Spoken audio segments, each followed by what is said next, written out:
Sir, এই যে বারুইপুরের যে কেসটা হয়েছে, এটা নিয়ে আপনি কি বলবেন? প্রথম কথা হচ্ছে, মেয়েটার পরিবারকে, বাচ্চা মেয়ে, তার বাবা মাকে, তার পরিবার, তার আত্মীয় স্বজন, তাদের কাছে সমবেদনা জানাবার কোনো ভাষা নেই। কারণ এমন একটা ঘটনা, এই ঘটনা নিন্দনীয়, লজ্জাজনক এবং মানব সভ্যতা আর একটা, এই যে ঘটনা আর একটা সর্বনাশ মানুষ আমাদের পশ্চিমবাংলার ক্ষেত্রে। যদি এর আগে 15 বছরের রক্তাক্ত, আমরা 15 বছর ধরে দেখেছি রক্তাক্ত মহিলাদের প্রতি অসম্মান, বাচ্চা মেয়েদের প্রতি অসম্মান, মহিলা মুখ্যমন্ত্রী তিনি নিশ্চুপ, আমরা দেখেছি মধ্যমগ্রাম, আমরা দেখেছি কামদুনি, আমরা দেখেছি সুজেট, আরো অনেক ঘটনা, শব্দ আমার এখনই মনে পড়ছে না, অনেক ঘটনা দেখেছি আমরা। সেখানে যে আচরণ তৎকালীন মুখ্যমন্ত্রী, তার মেয়েদের প্রতি সম্মান বোধ তার ছিল কিনা সন্দেহ, থাকলে তার বিচার হতো।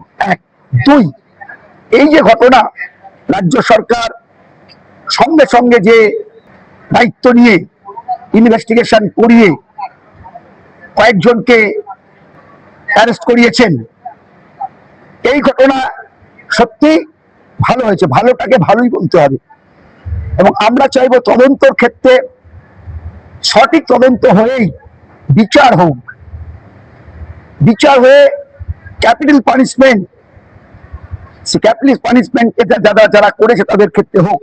এখানে ধর্ম বর্ণ এর কোনো প্রশ্নই নেই। এই ধর্ম বর্ণ করে করে আমাদের রাজ্যটাকে শেষ হয়ে গেল, দেশটাও তো শেষ হয়ে গেছে স্বাধীনতার আগে থেকে। ধর্ম ধর্ম করে দেশ টুকরো টুকরো হয়ে সে আর পুরোনো ইতিহাস ঘেটে লাভ নেই। তাই আর মানুষের বিচারে মানুষ হিসেবে মানুষকে মূল্যায়ন করা হোক, ধর্মের মধ্য দিয়ে মানুষের মূল্যায়ন না হোক, এটা এক। আর কি বলবো, আর ওই বাচ্চা মেয়ে যে চলে গেছে, আমাদের নৃশংসতা কাশি উড়ে ওঠে আর কি। এবং এটা বিচার করবেন মাননীয় মুখ্যমন্ত্রী, তার যে পুলিশ দপ্তর, তার হাতে পুলিশ দপ্তর, তারা সঠিকভাবে তদন্ত করবেন এবং তদন্তে কোন রকম ধামাচাপা দেবেন না, এই আশা করব। এটাই আমার বক্তব্য। আচ্ছা, এই ইতিমধ্যেই জানা গিয়েছে যে এনকাউন্টার করা হয়েছে প্রভাস মণ্ডলকে। একজন আইনজীবী হিসেবে আপনার কি মতামত? এনকাউন্টার মানে কি? এনকাউন্টার মানে আমি যতটুকু জানি, ভুল হতে পারে, সংশোধন করে দেবেন, লড়াই অথবা মুখোমুখি, এটা আমি যতটুকু জানি। তো এনকাউন্টার, এই যে একটা আসামি মারা গেছে, সেই আসামি মারা গেছে, পুলিশ তখন তাকে পুলিশ নিয়ে গিয়ে যেটা আপনাদের কাছ থেকে আমি পেয়েছি, আমি তো জানি না, আপনাদের কাছ থেকে যা আপনাদের মিডিয়ার মাধ্যমে, সোশ্যাল মিডিয়ার মাধ্যমে জানতে পেরেছি, পুলিশ তাকে পুনর্নির্মাণ করতে গিয়েছিলেন নিয়ে ঘটনাটা। তো সেই সময় হচ্ছে গিয়ে তিনি নাকি পালিয়ে যাচ্ছিলেন, পুলিশের রিভলভার নিয়ে একজন পুলিশকে গুলি করতে গিয়ে পালিয়ে যাচ্ছিলেন, এটা হচ্ছে পুলিশের বক্তব্য। এবং তারপর পুলিশকে আত্মরক্ষার্থে বা মুখোমুখি লড়াইয়ে পুলিশকে গুলি চালাতে হয় এবং এই আসামি মারা যান। আমি বলবো, এটা আবেদন করো মুখ্যমন্ত্রীর কাছে, যে গাইডলাইন আছে, এটা বিচারাধীন ভাবে তার মৃত্যু হয়েছে, আবেদন করব এই আসামির কিভাবে মৃত্যু হলো সেটাও যা মানবাধিকার কমিশনের নির্দিষ্ট যে গাইডলাইন, তার মধ্য দিয়ে তার তদন্ত হোক, তদন্তের মধ্য দিয়ে জানা যাক যে এই আসামি কিভাবে মারা গেল। নাহলে মানুষের মধ্যে কিন্তু এটা একটা ভুল বার্তা যাবে। এইটা হচ্ছে মুখ্যমন্ত্রীর কাছে আবেদন আপনাদের মাধ্যমে, যে আপনি এই যে মারা গেছে একজন আসামি, সে ব্যাপারে আপনি যেটা আপনারা বলছেন এনকাউন্টার, কিভাবে মারা গেল আসামিটা, এইটা পুলিশের গুলিতে মারা গেল, কি কেন পুলিশকে গুলি চালাতে বাধ্য হতে হলো, এইটা আপনারা তদন্ত করে মানুষের কাছে নিয়ে আসুন, মানুষ জানুক। কারণ গণতন্ত্র যখন রয়েছে, মানুষের মাধ্যমে, গণতন্ত্রের ভোটের মাধ্যমে আপনি এসছেন, এটা মানুষের জানা উচিত কেন বললো। ইতিমধ্যে আরেকটা বিষয় উঠে আসছে, সেটা হচ্ছে এই বারুইপুরে এই ঘটনার সাথে সাথে আরেকটা 17 বছরের হিন্দু ছেলেকে কিছু মুসলিম সম্প্রদায়ের মানুষজন খুন করেছে। তো এই বিষয়ে আপনার কি মতামত? ওই মব লিঞ্চিং বলছেন তাই তো, উত্তেজিত হয়ে হ্যাঁ, এটা বলছেন ওই খেলা সংক্রান্ত পিটিয়ে খুন করা হয়েছে। এই যে বললেন না কথাটা হিন্দু আর মুসলমান, এই জায়গাটা আমার আপত্তি আছে, এই জায়গাটা আমার প্রবলতম আপত্তি। যদিও স্বাধীনতার আগে থেকে এটা উঠে আসছে, 46 সাল 42 সাল 45 সাল মোগল আমলে উঠেছে হিন্দু আর মুসলমান। এটা একটা রাজনীতিকদের ব্যবসা। হিন্দু আর মুসলমান করাটা আপনার মাধ্যমে অনুরোধ করব সমস্ত রাজনীতিকবিদ আছেন যে হিন্দু মুসলমান করাটা একটু বন্ধ করুন।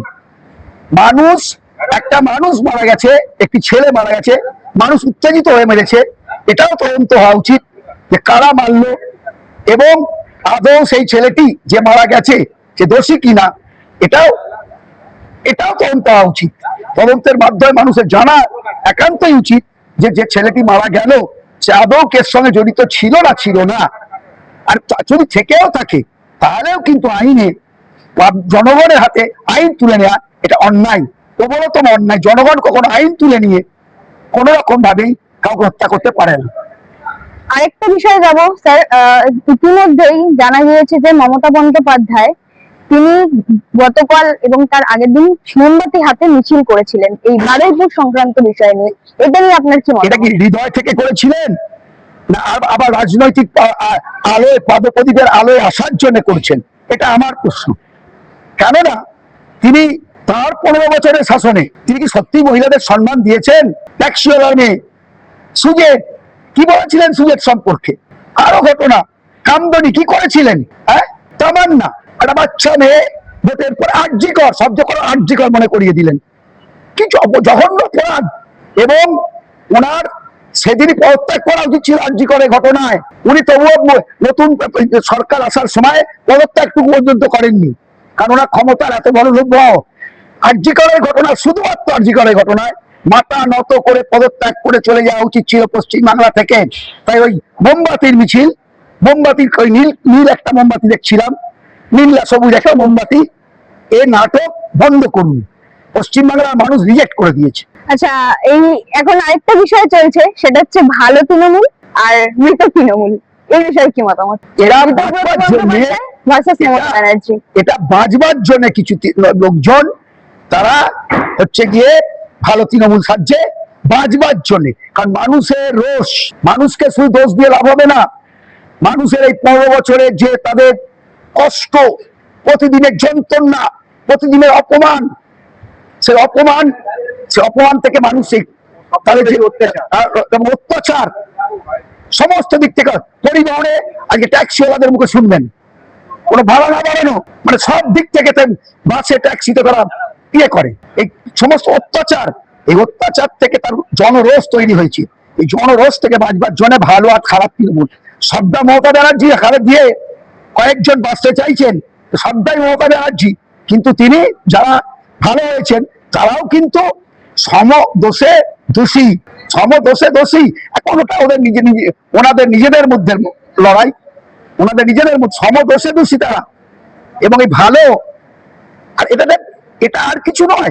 রাজনীতি আজকের সময়টা ব্যবসা হয়ে গেছে, মানব সেবা নয়, মানুষের সেবা নয়, রাজনীতি ব্যবসা। এখান থেকে তার চলবে কি করে, এটাই তাদের মানুষের ধারণা, নেতাদের ধারণা ব্যবসা। যদি যখন সরকারের ক্ষমতায় থাকে তাহলে অহংকারে পা পড়ে না, আর আমরা সাধারণ মানুষ আমরা খেতে খাই।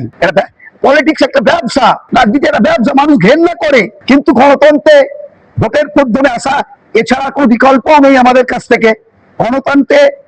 গণতন্ত্র ছাড়াও অন্য কোনো পন্থা নেই আমাদের কাছে, তাই আমরা ভোট দিতে চাই। যদিও আমাদের 15 বছর ভোট দিতে যায়নি, অনেক মানুষ ভোট দিতে পারেনি।